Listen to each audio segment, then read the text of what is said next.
Bem-vindos a mais um encontro das tardes shakespearianas.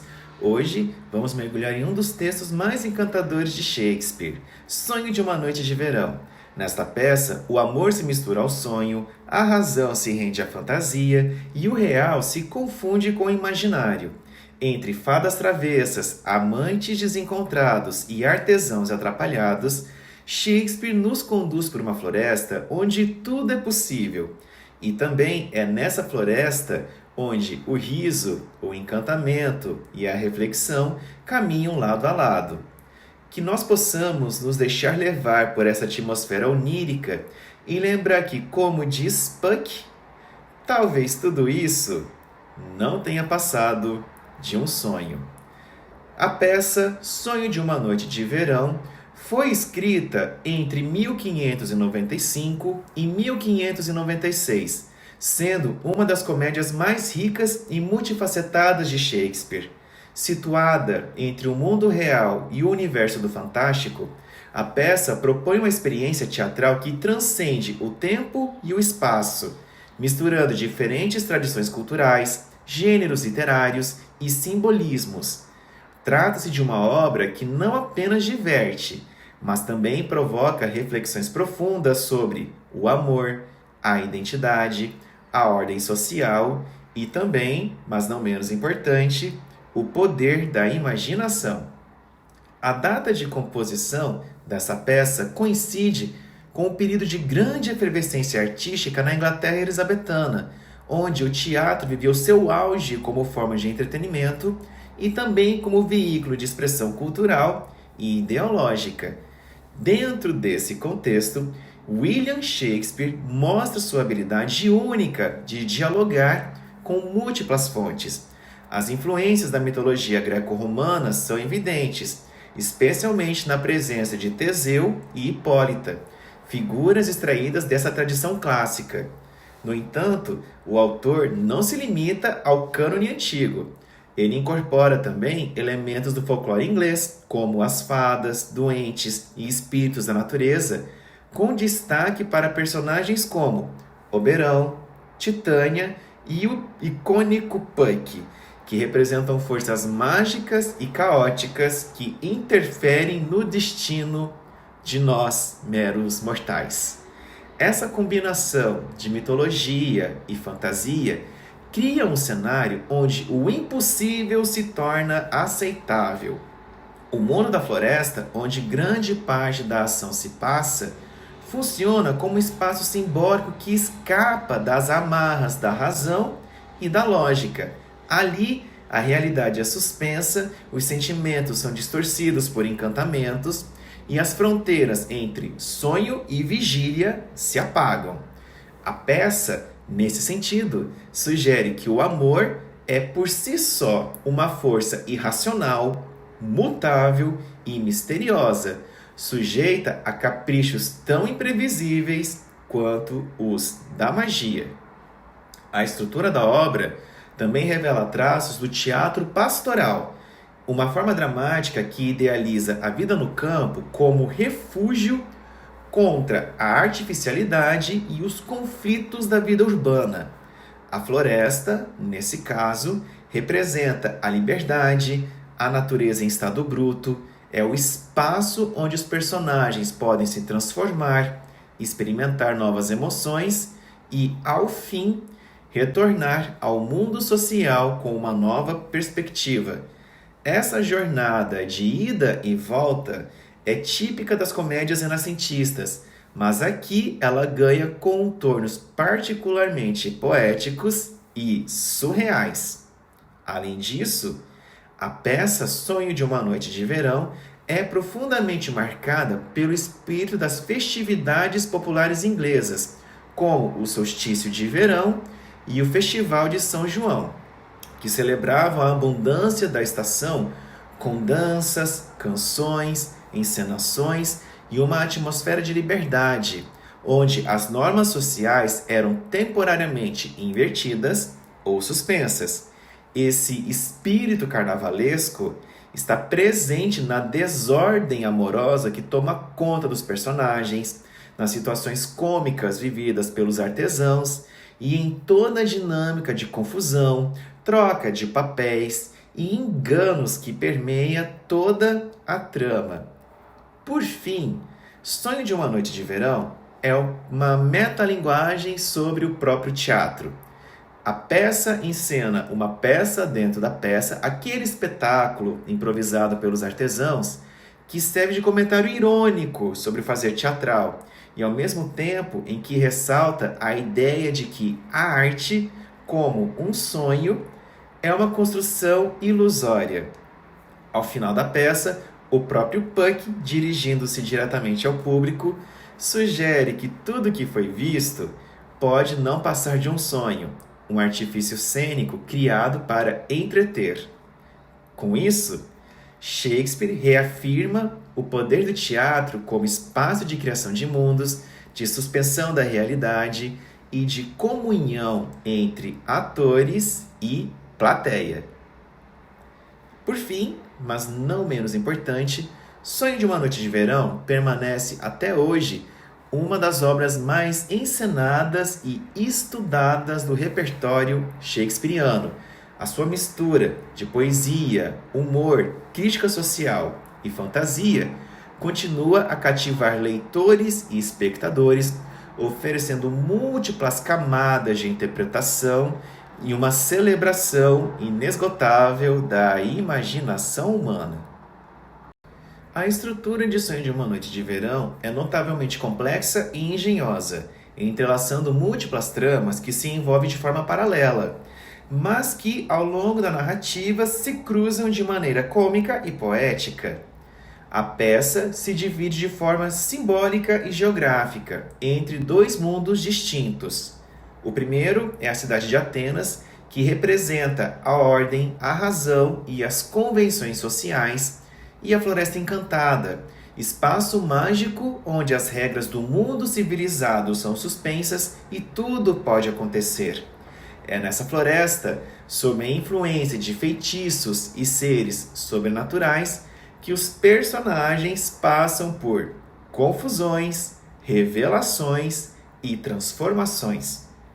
O enredo principal gira em torno de 4 jovens atenienses, Hérmia, Lisandro, Demétrio e Helena, cujos afetos estão embaralhados por imposições sociais e encantamentos mágicos. Hérmia ama Lisandro, mas o seu pai quer que ela se case com Demétrio, que por sua vez é amado por Helena. Ao fugirem para a floresta, os jovens acabam envolvidos nas artimanhas de Oberon, o rei das fadas, e do seu servo Puck, cujas ações desastradas invertem os afetos e criam uma série de equívocos amorosos. De forma paralela, um grupo de artesãos amadores se reúne para ensaiar uma peça teatral que será encenada no casamento de Teseu e Hipólita, governantes da cidade de Atenas.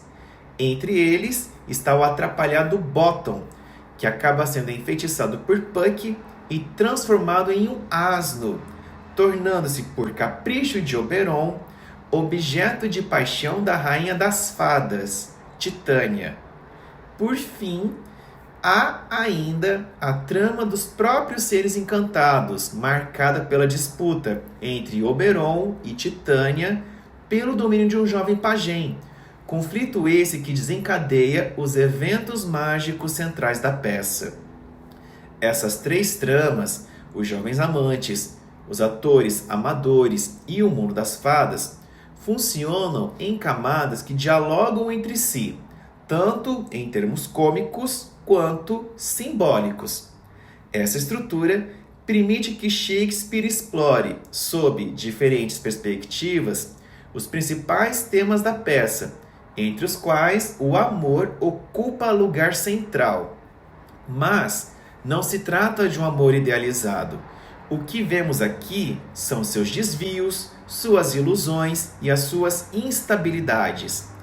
O amor muda de objeto, é cego, irracional, cômico e muitas vezes absurdo.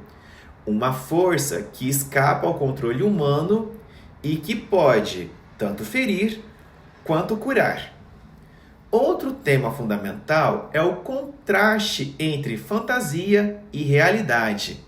A Floresta Mágica simboliza um universo de possibilidades onde as fronteiras entre o real e o imaginário se desfazem. Os personagens agem sob o efeito de encantamentos e sonhos e, muitas vezes, não conseguem distinguir o que realmente aconteceu. Essa ambiguidade proposital levanta questões sobre a natureza da experiência humana. Até que ponto nossas emoções e decisões são racionais? Qual o papel da ilusão na construção da realidade? A identidade e a transformação também estão no centro da peça. Ao entrarem na floresta, os personagens se transformam, não apenas fisicamente, como é o caso do Bottom, mas também emocionalmente e simbolicamente. Ao final, todos retornam à cidade com novas compreensões de si e dos outros. Essa travessia é típica do rito de passagem presente nas comédias, em que a confusão cede lugar à restauração da ordem, mas uma ordem renovada pela experiência vivida. Com isso, Shakespeare faz uma sofisticada reflexão sobre o papel do teatro e da ilusão. A peça dentro da peça, apresentada pelos artesãos, é ao mesmo tempo ridícula e reveladora, funcionando como um espelho cômico da própria arte teatral. Ao encerrar a peça com a fala de Puck, que sugere que tudo que o público viu pode ter sido apenas um sonho, Shakespeare não apenas rompe a quarta parede, mas também convida o espectador a refletir sobre o poder do teatro como meio de nos fazer sonhar, rir e repensar o mundo. Shakespeare nos fornece um elenco de personagens que habitam mundos distintos: o mundo da corte, o mundo da juventude, o da fantasia e o teatro popular. Cada um desses grupos desempenha uma função dramática específica, porém todos dialogam entre si, construindo uma narrativa complexa e entrelaçada. No plano da autoridade e da racionalidade, destacam-se Teseu, o duque de Atenas, e Hipólita, a rainha das Amazonas, cuja união serve como moldura para a trama. Teseu representa a ordem social, a razão e o domínio masculino, características marcantes da visão patriarcal da época. Hipólita, que foi conquistada por Teseu em combate, nessa peça ela simboliza a fusão entre forças opostas, a selvageria e a civilização, o guerreiro feminino e o domínio masculino. Apesar de sua fala ser restrita, a sua figura carrega peso simbólico e reforça o contraste com o mundo da floresta, onde as convenções da cidade são desafiadas. No outro núcleo, temos os jovens amantes, Hérmia, Lisandro, Demétrio e Helena, que é o mais caótico e cômico da peça. Hérmia é decidida e desafiadora e recusa a obedecer o seu pai a se casar com Demétrio e foge para a floresta com Lisandro, seu verdadeiro amor. Helena, por outro lado, sofre com o desprezo de Demétrio e insiste em amá-lo mesmo sendo humilhada. A entrada na floresta desencadeia uma série de equívocos amorosos, causados por encantamentos mágicos aplicados por engano, que fazem os sentimentos se inverterem de maneira absurda. Esses personagens, impulsivos e jovens, vivem o amor com uma força desorientadora, que se transforma de maneira inexplicável. Suas experiências refletem a instabilidade do desejo humano e a ideia de que o amor, tal como os sonhos, não se submete à lógica. No plano sobrenatural, encontramos Oberon e Titânia, rei e rainha das fadas, que vivem um conflito conjugal por causa da posse de um jovem pajem. Oberon deseja o menino como seu servo, enquanto Titânia, por afeição materna, se recusa a entregá-lo. Como vingança, Oberon ordena ao seu servo Puck, também conhecido como Robin Goodfellow, lançar um feitiço sobre Titânia, fazendo-se apaixonar pela primeira criatura que ela vê ao acordar. No caso, Bottom, temporariamente transformado em asno. Esse núcleo mágico é fundamental na peça, pois representa o caos, a liberdade e a força descontrolada da natureza e do inconsciente. Oberon e Titânia são figuras majestosas, mas seus jogos de poder revelam as tensões entre os sexos e a fragilidade das aparências. Puck é o verdadeiro motor da confusão.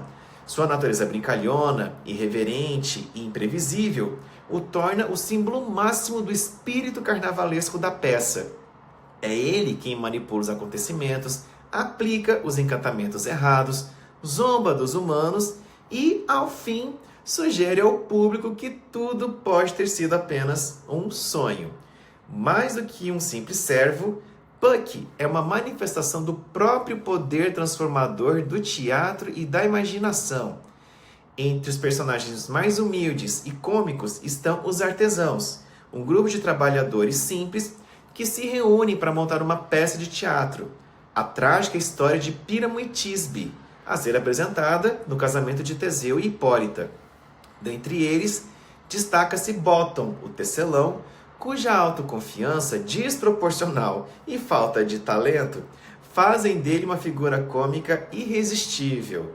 Quando Puck transforma sua cabeça em uma cabeça de burro e ele passa a ser cortejado pela Titânia, a peça atinge seu auge de absurdo cômico. Essa situação escancara o contraste entre o mundo do sublime, a rainha das fadas, e o do grotesco, o homem burro, satirizando tanto o amor idealizado quanto as pretensões artísticas. A presença dos artesãos também funciona como uma paródia da prática teatral da época, uma espécie de metateatro que questiona os limites entre o amadorismo e a arte, entre o real e o fingimento.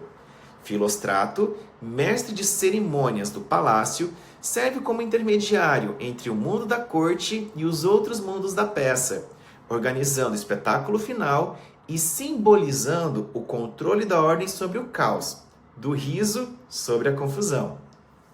Cada personagem de Sonho de uma Noite de Verão, seja humano ou mágico, nobre ou popular, contribui para a atmosfera cíclica, onírica e teatral da peça.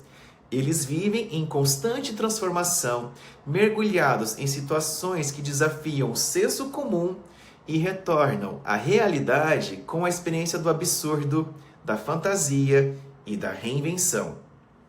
Shakespeare constrói com essas figuras diversas um retrato multifacetado da condição humana, revelando que, como em um sonho, muitas vezes é preciso se perder para, enfim, se encontrar.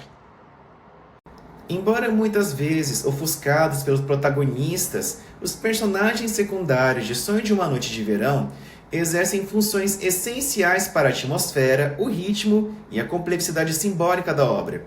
Em especial, as fadas, a serviço de Titânia, e os artesãos atenienses formam dois núcleos que ilustram o talento de Shakespeare para dar profundidade e função dramática, mesmo a figuras aparentemente menores. As quatro fadas, ervilha de cheiro, teia de aranha, mariposa e semente de mostarda, são criaturas delicadas e atenciosas que servem à rainha Titânia. Os seus nomes remetem a elementos diminutos da natureza e da vida doméstica, o que reforça sua leveza, doçura e proximidade com o mundo da infância e da fantasia. Embora apareçam brevemente e tenham falas curtas, elas cumprem um papel importante na criação da atmosfera encantada da floresta. Ao interagir com Bobina, ou Bottom no texto original, especialmente quando ele está transformado com a cabeça de burro, essas fadas o tratam com um certo respeito cômico e exagerado, fazendo dele uma figura nobre a ser servida. Essa inversão de papéis, em que o grotesco é tratado como sublime, acentua o tom carnavalesco da peça e revela uma das constantes do universo shakespeariano: o riso como ferramenta de subversão das aparências e das hierarquias. Por outro lado, os artesãos de Atenas formam um núcleo totalmente cômico e de grande importância metateatral.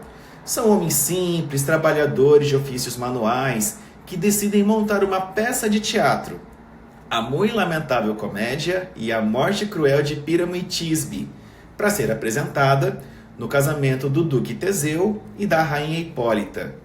Esses personagens encarnam a figura do ator amador e representam, em certo sentido, o próprio povo elisabetano que lotava os teatros populares da época.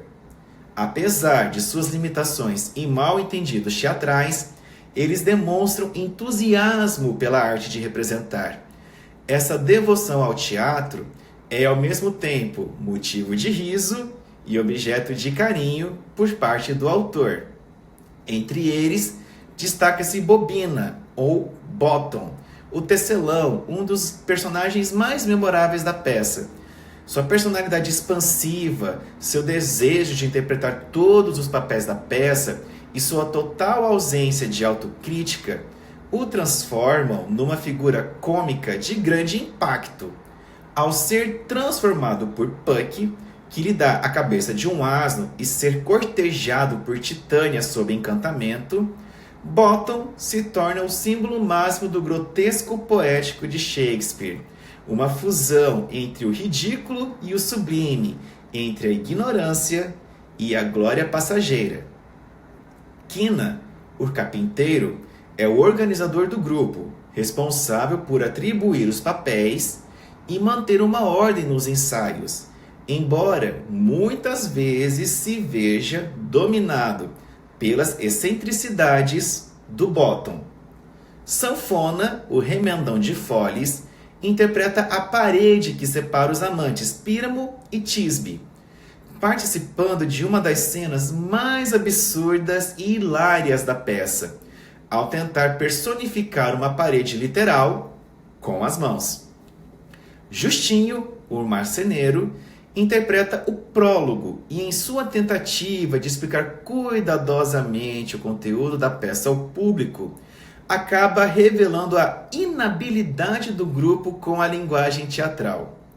Bicudo, o funileiro, é encarregado de interpretar Tisbe, um papel feminino, o que acentua o tom cômico da apresentação final com sua voz desafinada e sua postura desconfortável.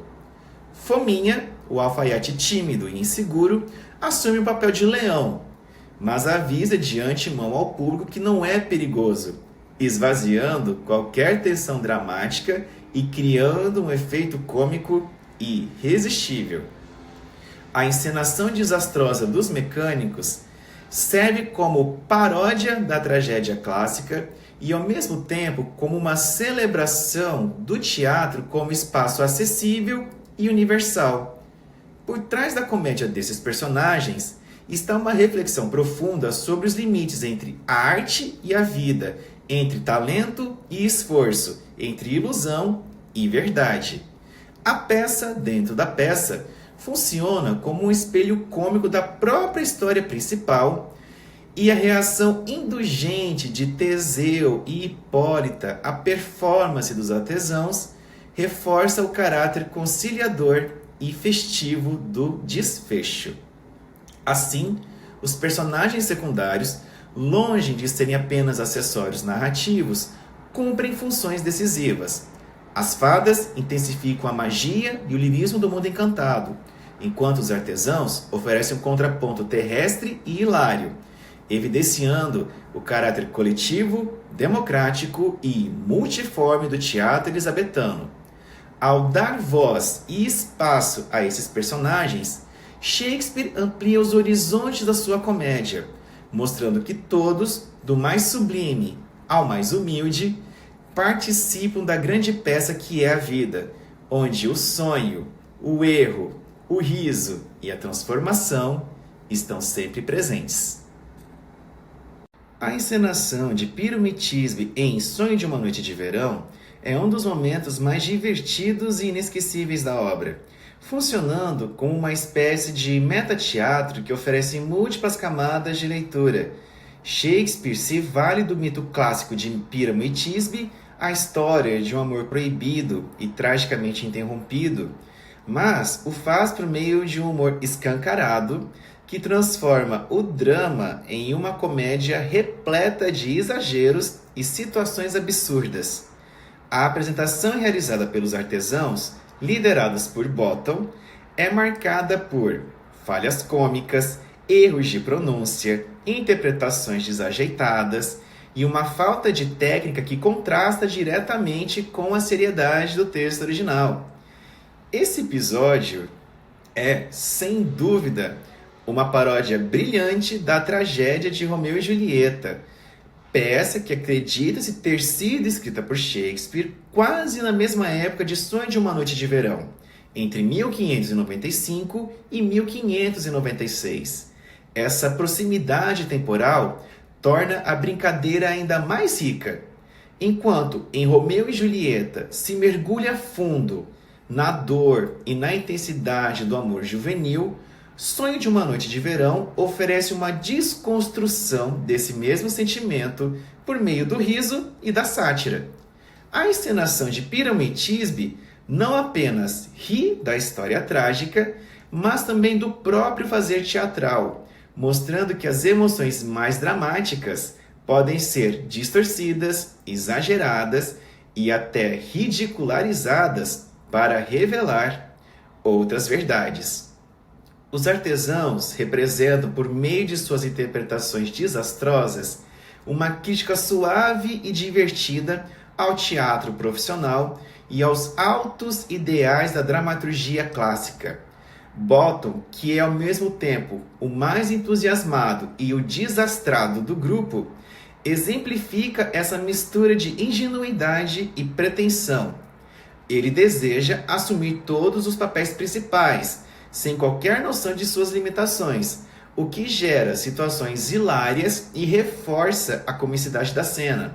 Outros mecânicos como Sanfona, Justinho, Bicudo e Fominha interpretam personagens com enorme seriedade, mas sua falta de talento e compreensão do texto gera um espetáculo desengonçado, marcado por atuações exageradas e vocabulários errados, fazendo rir tanto o público dentro da peça quanto os espectadores reais.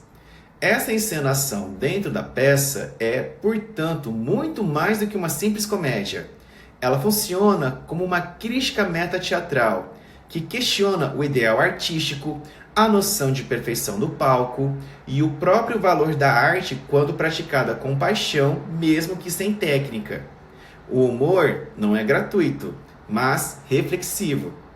Shakespeare mostra que a imperfeição, o erro e o exagero também são partes fundamentais do processo criativo e da experiência humana.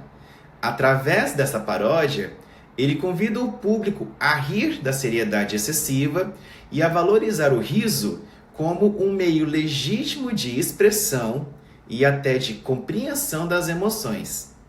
Por fim, esse episódio de Píramo e Thisbe reflete uma característica essencial de Sonho de uma Noite de Verão: o limiar entre sonho e realidade, fantasia e verdade, seriedade e brincadeira.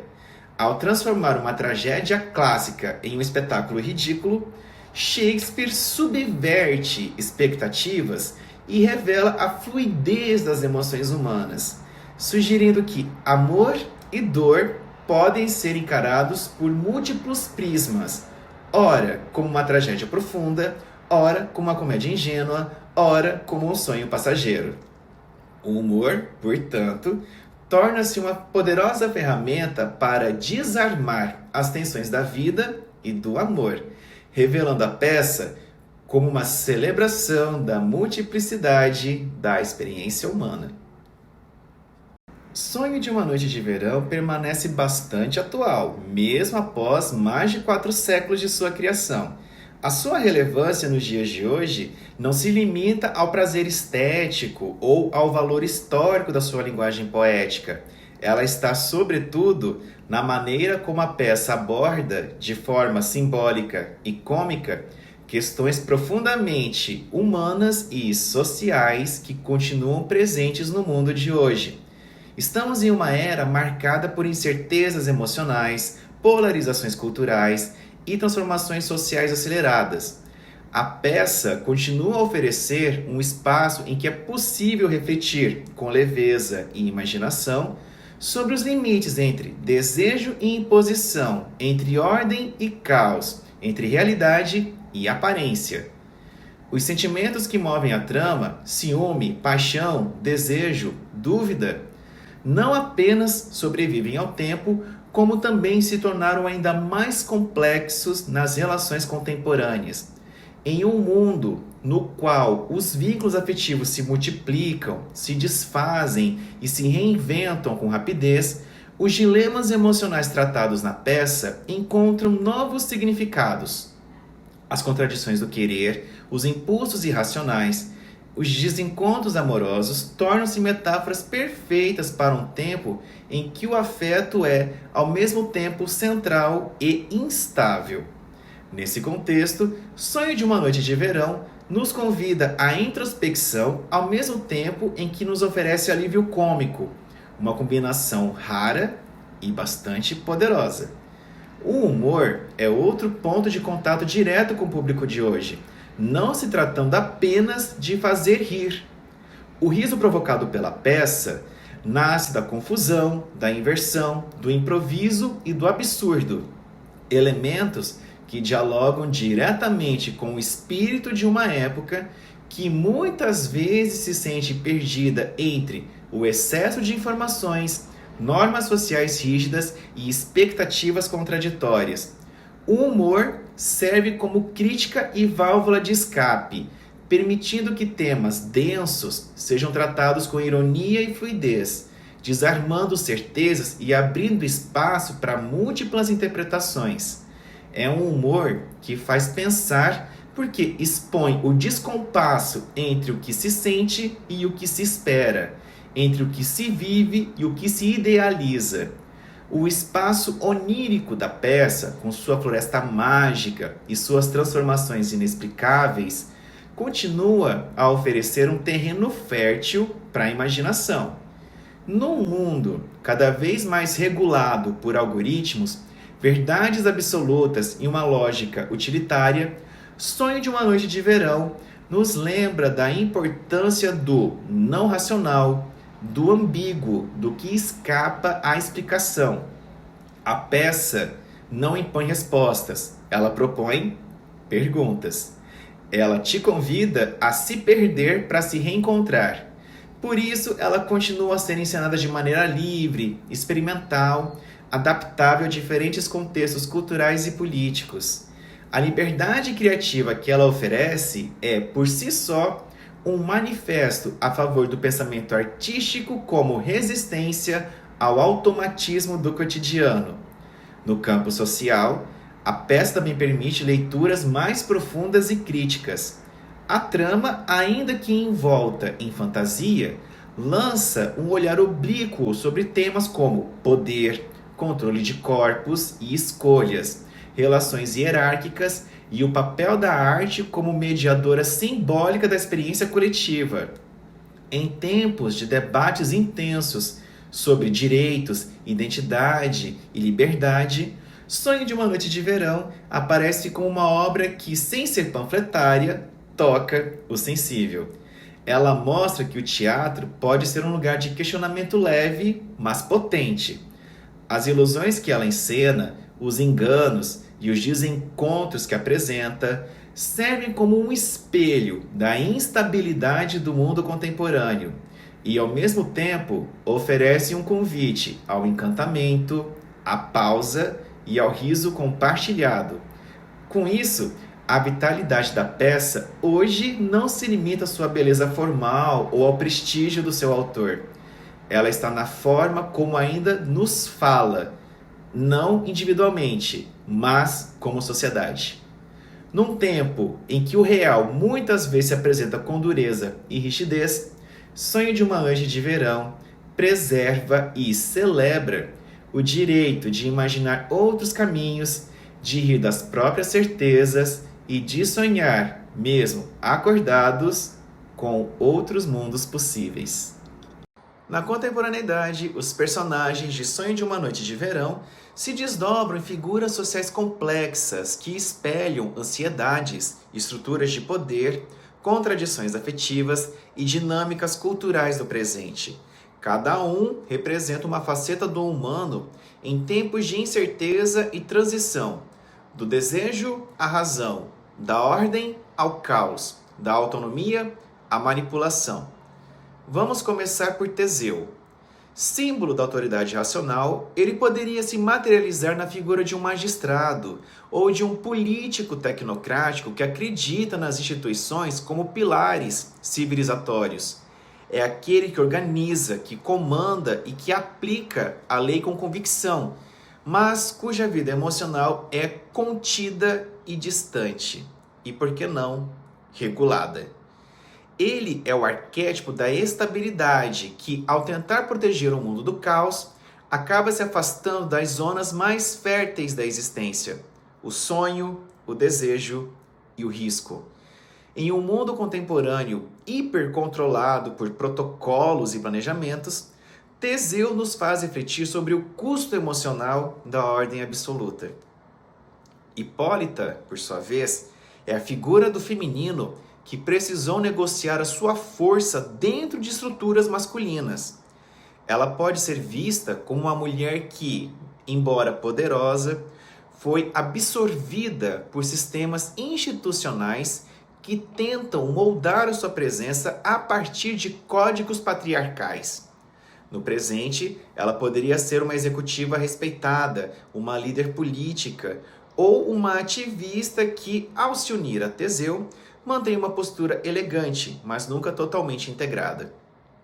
A sua crítica silenciosa diante da peça dos artesãos revela uma inteligência emocional que não precisa se afirmar verbalmente. Hipólita observa mais do que interfere, e é justamente esse distanciamento irônico que a torna potente.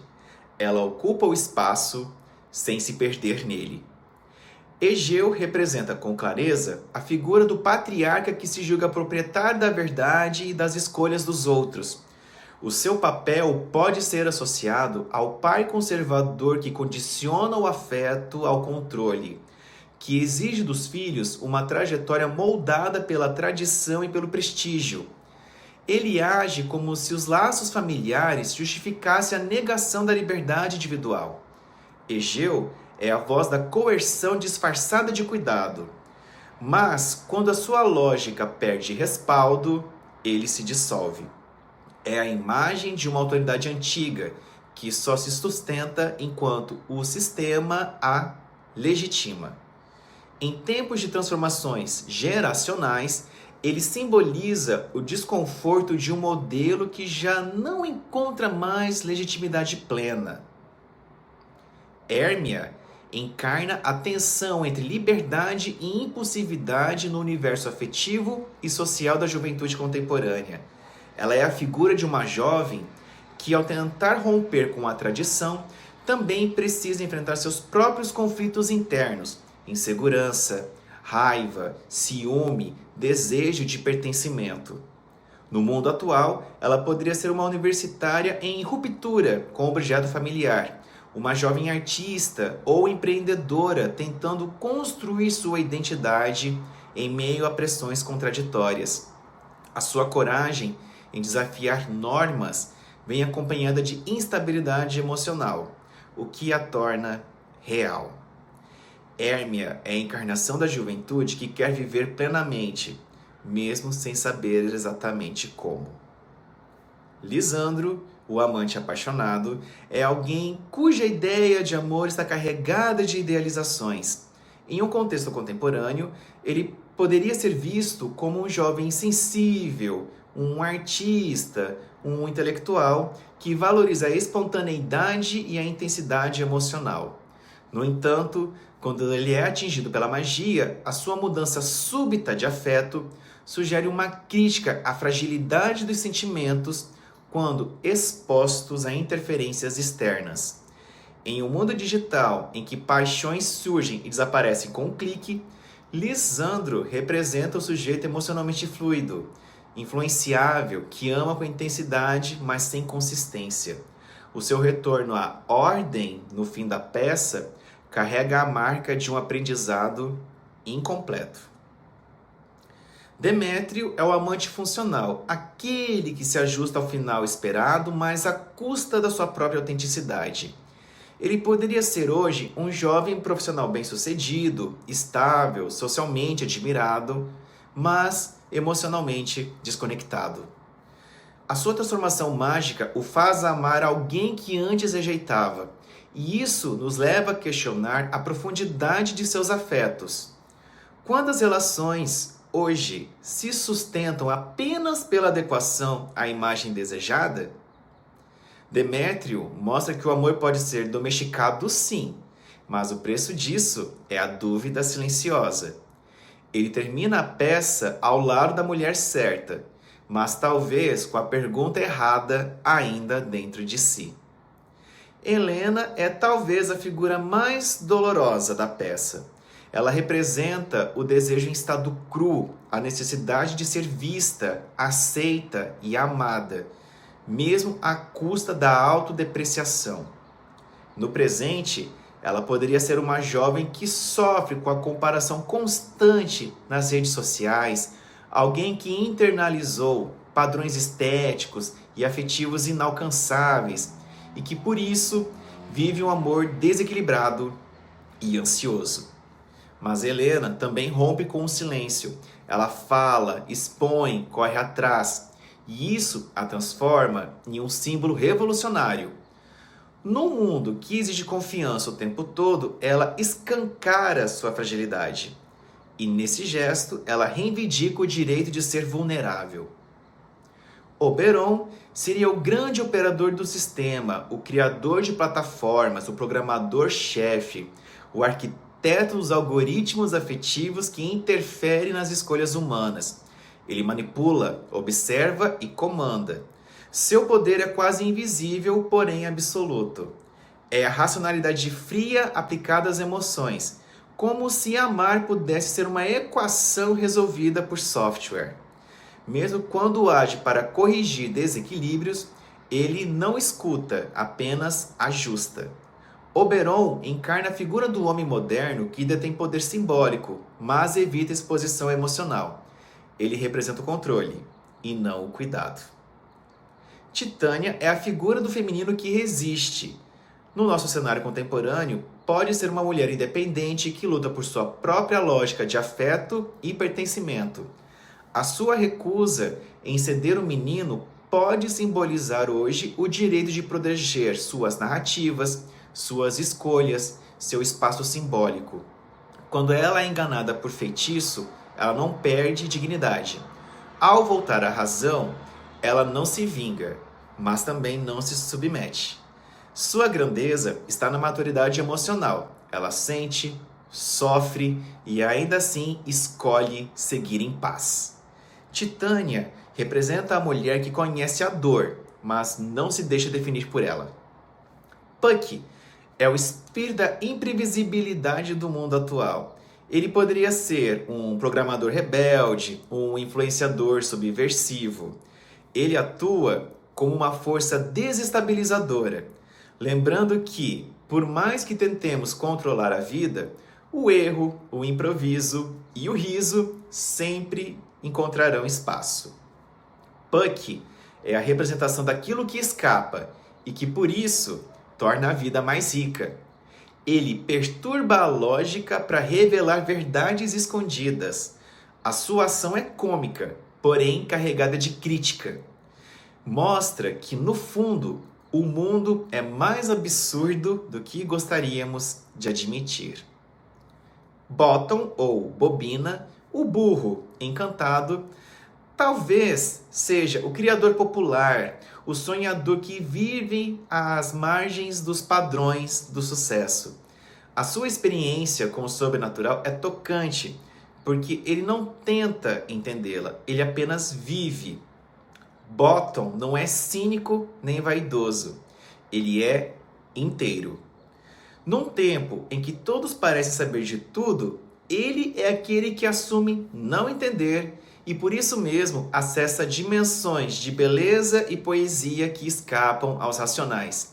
Ele simboliza a potência do simples, do espontâneo, do erro encantado. As pequenas fadas do cortejo de Titânia parecem inicialmente existir para ornamentar a fantasia da Floresta Encantada. Elas são pequenas ajudantes, figuras marginais do universo mágico de Shakespeare. Porém, vistas com os olhos da contemporaneidade, essas fadas revelam camadas simbólicas poderosas, ressoando com os modos sutis de resistência e sensibilidade que se fazem cada vez mais urgentes hoje. Em um mundo saturado de barulho, urgência e visibilidade, se antes elas eram personagens quase cômicas, pequenas servas de Titânia, hoje elas podem ser vistas como arquétipos de uma revolução silenciosa, aquela que acontece nos detalhes, nos afetos sutis e nas transformações microscópicas. Ervilha de cheiro talvez seja o mais efêmero dos afetos, um aroma, um pequeno presente da natureza, dado sem intenção de permanência. No mundo atual, em que a produtividade é exigência e o afeto, muitas vezes, uma moeda de troca, ela encarna o gesto gratuito, o cuidado sem finalidade. A sua presença nos lembra que há uma política do sensível, que oferecer leveza num mundo pesado é também um ato político. Não muda o sistema, mas muda o instante. E isso é, por vezes, tudo o que se pode fazer. Teia de aranha, na ambiguidade do seu nome, revela a sua força. A teia é frágil, porém funcional. Invisível, mas resistente. No agora, ela é símbolo das redes de apoio, dos vínculos silenciosos que impedem rupturas maiores. As amizades que se mantêm à distância, os coletivos que se amparam sem alarde, os gestos que não viralizam, mas sustentam. Teia de aranha é a metáfora do cuidado descentralizado, da política do vínculo. Ela mostra que por trás do espetáculo há sempre uma rede e que sem ela tudo desaba. Mariposa é a inquietude, é aquilo que voa no escuro em direção ao que brilha, mesmo sem saber o que é. Num tempo em que o desejo é capturado pelas engrenagens do consumo e da performance, ela representa um impulso autêntico, irracional, às vezes autodestrutivo, porém profundamente humano. Mariposa é a alma inquieta que ainda se deixa mover pelo espanto, pela beleza, pelo amor, mesmo sabendo que isso pode doer. Ela nos lembra que o desejo, apesar de tudo, ainda é o motor e que precisamos reaprender a desejar. A mais irônica das fadas, semente de mostarda. Ela é minúscula, mas com um nome pungente. O seu nome, biblicamente associado à fé que move montanhas, aqui representa o gesto diminuto que carrega uma potência desproporcional. Em tempos de crise ecológica e esgotamento coletivo, semente de mostarda aponta para o poder dos micromovimentos, o cultivo de uma horta urbana, a escuta ativa, a escolha de não consumir, o gesto que se recusa a ser grandioso, mas insiste em fazer diferença. Essa fada é a insurgência do pequeno, aquilo que se planta, mesmo sem garantias. Os artesãos, enquanto poética do amadorismo e a dignidade do trabalho invisível. Quem são esses artesãos, além de Bottom? Quina pode ser lido como o artista popular que, sem formação formal, tenta criar algo verdadeiro, ainda que rudimentar. Ele representa o esforço do coletivo pela representação, mesmo que o resultado seja tosco. Sanfona é a encarnação do improviso, da entrega desesperada, porém autêntica. Uma metáfora do artista que se faz no ato, no risco. Justinho mostra que o medo de errar é parte do processo criativo e que a simplicidade também tem seu valor. Bicudo, ao interpretar a parede, se torna a metáfora que literaliza o teatro como jogo de faz de conta e, ao mesmo tempo, evidencia a precariedade dos recursos e a força da imaginação. Ele nos mostra que, com um pouco de boa vontade, até uma parede pode ter alma. Fominha é o esforço de tornar visível o invisível. Uma lua feita com uma lanterna e um arbusto e nos lembra do teatro como um espaço de convenção partilhada. Esses personagens nos convidam a pensar na figura do artista amador, do trabalhador que busca se expressar apesar da falta de recursos, da timidez ou da limitação técnica. Eles são o oposto do profissionalismo polido. São o gesto bruto da criatividade popular. Eles representam também um tipo de dignidade esquecida, a do fazer com as próprias mãos, do construir junto, do errar sem vergonha. Num mundo de narrativas hiper refinadas, de performances controladas e perfeitas, os artesãos oferecem uma contranarrativa potente, a do imperfeito que comove, da arte feita para compartilhar, rir e pertencer. Eles formam um coletivo criativo que reflete o fazer teatral em sua essência, imperfeito, improvisado, humano. Hoje, eles seriam youtubers de periferia e criadores de conteúdo sem recursos, mas com paixão genuína. Eles erram, tropeçam, confundem os atos, mas ainda assim emocionam. A peça deles é cômica, porém verdadeira, porque nasce do desejo sincero de comunicar algo. Eles representam o povo fazendo arte com as ferramentas que têm, zombando da tragédia, transformando o banal em sublime. Eles são a alma popular do teatro e talvez a sua forma mais honesta de resistência.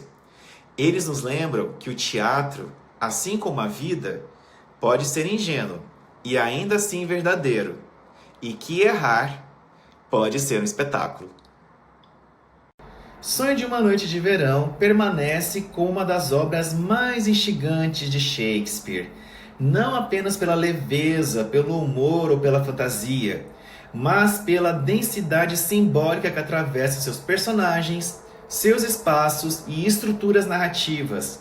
Essa peça é um exercício consciente de transgressão das formas teatrais, das fronteiras entre realidade e sonho, das convenções do amor romântico, da lógica patriarcal e das hierarquias de classe. Em seu aparente caos, pulsa uma arquitetura sofisticada de temas, imagens e contrastes que continuam a dialogar de maneira profunda com os dilemas contemporâneos. O valor da peça reside na impressionante capacidade de provocar questões universais, o que nos move, o que nos desorienta e o que desejamos, mesmo quando não sabemos nomear. Em uma sociedade marcada por crises de identidade, vínculos instáveis, conexões aceleradas e tensões sociais profundas, o texto de Shakespeare ressurge com uma lente crítica e lúdica sobre nossos afetos. Ele questiona: o amor é escolha ou acaso? A identidade é estável ou está sempre em transformação? E, sobretudo, o que o teatro, enquanto espaço simbólico e coletivo, ainda pode ensinar sobre o humano? A floresta, esse território simbólico de transformação, continua sendo uma das mais potentes metáforas da dramaturgia ocidental. Lugar de desvio, de encontro com o desconhecido, de confronto com o instinto e o erro, ela representa tudo aquilo que a vida civilizada tenta conter. O desejo indomado, o descontrole, a fantasia e a confusão. Mas é justamente nessa zona de incerteza que os personagens se revelam. Perder-se na floresta é, antes de tudo, um gesto de coragem. Abrir mão da lógica para acessar o afeto, abandonar a rigidez para experimentar a mudança. E talvez esses sejam os maiores ensinamentos da peça. Sem desequilíbrio, não há renovação possível. Todos os personagens participam dessa travessia. São figuras que, mesmo em seus exageros e falhas, espelham aspectos da condição humana. E ninguém sai ileso do sonho. Todos são afetados, confundidos, deslocados, até que algo se reorganize, ainda que de forma precária. No fim, restam casamentos, pactos e celebrações. Mas também persistem silêncios e dúvidas. O que foi real? O que foi feitiço? O que permanece depois do riso? Encerrar a peça é como despertar. Há uma sensação de retorno à ordem, mas não ao mesmo ponto de partida. O riso, talvez, seja o modo mais sábio de lidar com a complexidade da vida.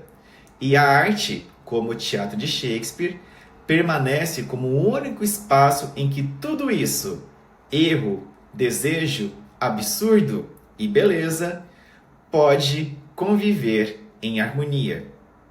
Por isso, Sonho de uma Noite de Verão sobrevive, porque, como todo verdadeiro sonho, não se explica por completo. Ele reverbera, continua a falar mesmo depois que as cortinas se fecham. E nos lembra que, por mais que a realidade nos cerque, sempre haverá um lugar, dentro ou fora de nós, onde a mágica, o riso e a transformação são possíveis.